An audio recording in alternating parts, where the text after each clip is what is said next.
السلام علیکم ورحمۃ اللہ وبرکاتہ۔ میرے پیارے آقا علیہ الصلوۃ والتسلیم کے پیارے دیوانوں، خاتون جنت حضرت فاطمۃ الزہرا رضی اللہ تعالی عنہا کی کنیزوں، اولاد کے لیے حضرت زکریا علیہ السلام کی دعا۔ یہاں پکارا زکریا نے اپنے رب کو، کہا اے میرے رب، مجھے اپنے پاس سے نیک اولاد عطا فرما، بے شک تو ہی ہے سننے والا۔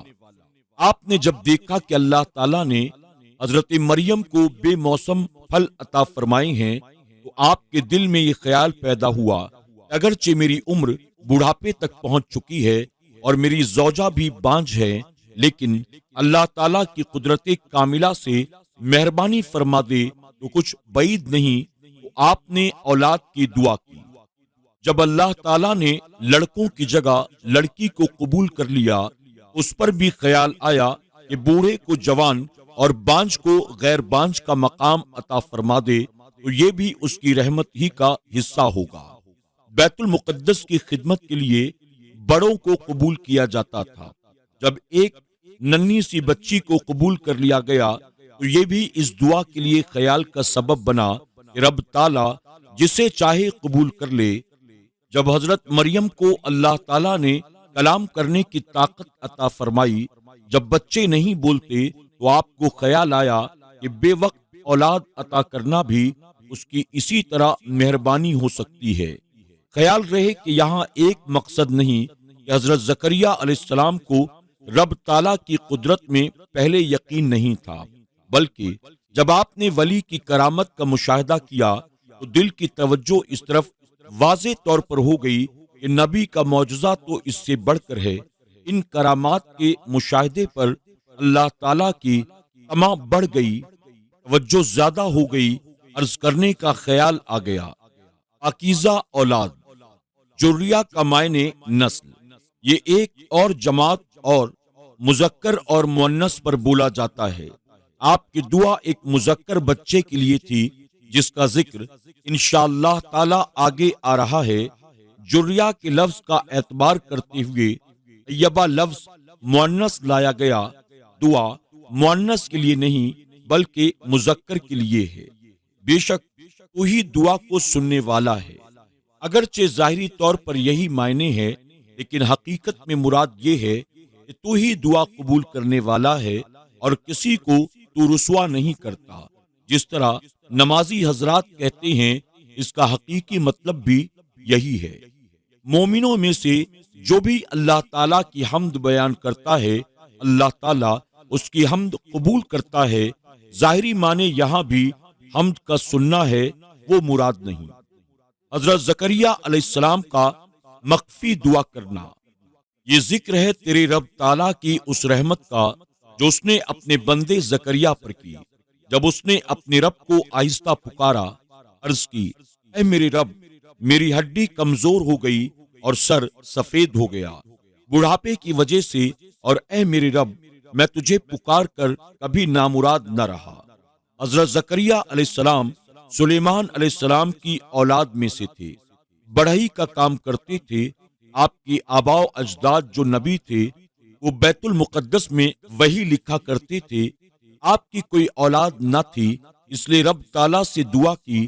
آپ نے دعا رات کو کی، یعنی قبولیت کے وقت میں، اور دعا مخفی طور پر کی تاکہ ریاکاری سے دور رہیں اور اس میں کامل خلوص پایا جائے، اور لوگ یہ بھی نہ کہیں کہ یہ بڑھاپے کی عمر میں اولاد کو مانگ رہے ہیں۔ اور یہ بھی خیال کیا گیا کہ اس دعا پر میرے موالی مطلع نہ ہوں۔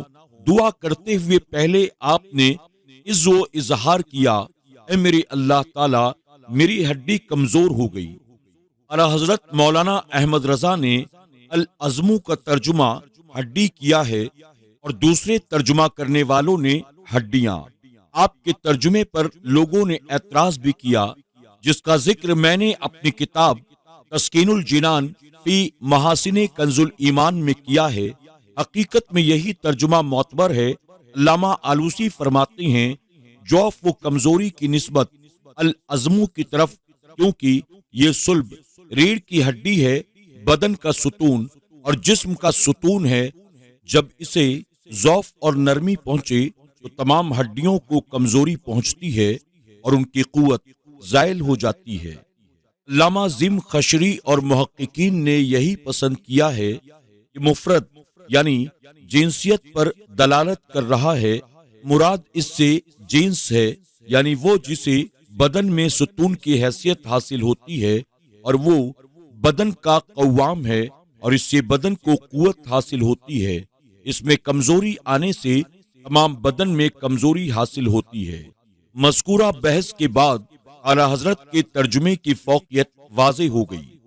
جب آپ علیہ السلام نے اپنی کمزوری، پیرانہ سالی، سر کے بالوں کے سفید ہونے کا ذکر کر دیا تو عرض کیا، میں تیرا وہ بندہ ہوں جسے تو نے عرصے دراز سے اپنے لطف و کرم کا خوگر بنا دیا ہے۔ جب کبھی میں نے اس سے کوئی سوال کیا انہیں رد نہ کیا، جو بھی میں نے مانگا انہیں عطا کیا۔ تیرے کرم نے ہمیشہ میری آرزوؤں کی لاج رکھی۔ تیری عنایت نے آج تک مجھے کبھی ناشاد و نامراد نہیں کیا۔ مجھے یقین ہے کہ حسب سابق اس خوگر لطف و عنایت کی التجا بھی شرف قبول سے سرفراز ہوگی۔ بچے کی تمنا کیوں؟ اور مجھے اپنے بعد اپنے قرابت داروں کا ڈر ہے اور میری عورت بانجھ ہے، تو مجھے اپنے پاس سے کوئی ایسا دے دے جو میرا کام اٹھا لے اور وہ میرا جانشین ہو اور اولاد یعقوب کا وارث ہو، اور اے میرے رب اسے پسندیدہ کر۔ موالی جمع ہے مولا کی، اس کے کئی معنی ہیں: مددگار، مالک، صاحب، چچا زاد، غلام، رشتہ دار۔ یہاں مراد قرابت دار رشتہ دار ہیں۔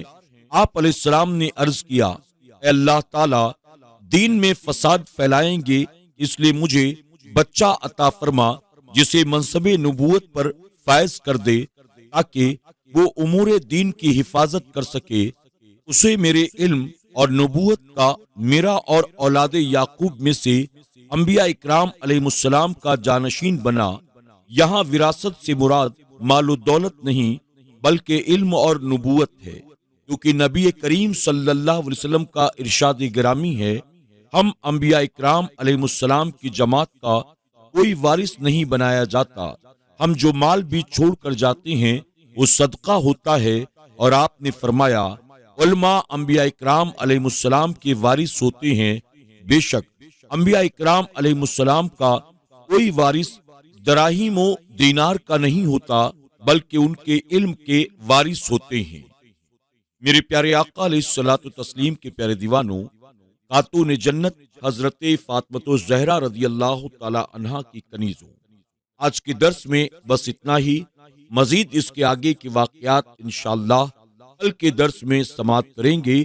آپ تمام سے گزارش ہے کہ خود بھی سنیں اور دوست احباب کے ساتھ بھی اسے ضرور شیئر کرنے کی کوشش کریں۔ السلام علیکم ورحمۃ اللہ وبرکاتہ۔